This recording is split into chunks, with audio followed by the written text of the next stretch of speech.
ಬದುಕು ಸುದೀರ್ಘವಾಗಿರುವುದಕ್ಕಿಂತ ಸ್ಪಷ್ಟವಾಗಿರಬೇಕು.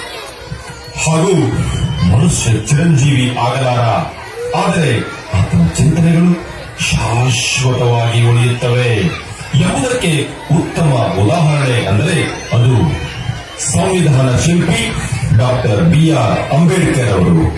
ಅಂತಹ ಮಹಾನ್ ವ್ಯಕ್ತಿಯನ್ನ ಪ್ರೀತಿಸುವ ಪುಟ್ಟ ಪ್ರಯತ್ನ.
ಕತ್ಲೆ ಹೋಗ್ಲಿ ಅಂತ ನೀನು ಹೋಗ್ಲಿ ಅಂತಲ್ಲ, ಅವ್ರು ಹೋಗಿಲ್ಲ. ಹಾಗೆಲ್ಲ ಅರ್ಥ ಆಗಿಲ್ಲ. ಮನುಷ್ಯನ ಅಂಧಕಾರ ಮುಗಿಸೋದಿಕ್ಕೆ